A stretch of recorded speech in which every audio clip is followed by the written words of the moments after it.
At ayun na nga guys, nakapamili na tayo. Uwi na tayo. Nakita kami ng isang kulig nating kasama natin Pilipino.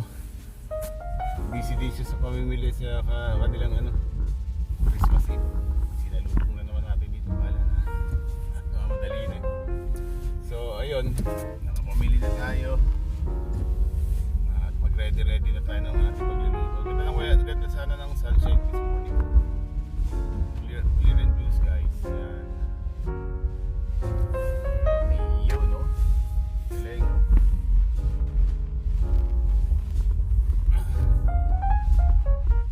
Kailangan ko rin makauwi ka agad kasi maya mo lalabas naman kami saglit.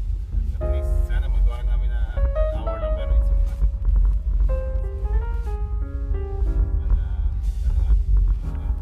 Kompleto namin yung mga pagkita. Kompleto mga jeep natin straight away na for an hour. Kaya talagang yun na nasabi ko earlier, talagang kabisihan na ngayon. And thanks God for that. Talagang napaka-blessed natin yesterday. Hindi pa man official, pero at least may mga dollar sign na tayo, nag-green na siya, na-achieve na natin yung watch hours natin.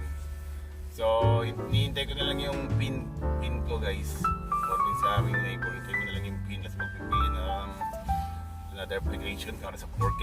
So, thank you. A big thank you to everyone.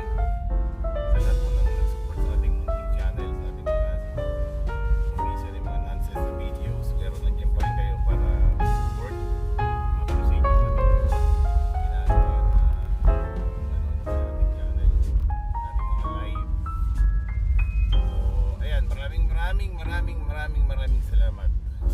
Kasi ilang beses na akong gusto give up. Sabi ko, parang ayoko na. Naka 1 year din. It takes 1 year for me guys para magawa na 3K. Kung naka 3K ako, ito-apply ko na agad. Ayan. So, it takes nearly a year na naman bago na-achieve ang 4K. Mahirap pagka siyempre nasa small community lang naman tayo ng YT. Kung wala ka talaga masyadong mag-groups at saka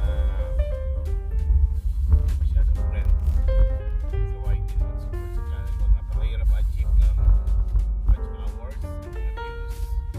Mahirap So thank you so much as well to those people or YouTuber that I met. They're from India. They're very supportive as well. Hindi rin talaga ako iniwan. I just met them recently last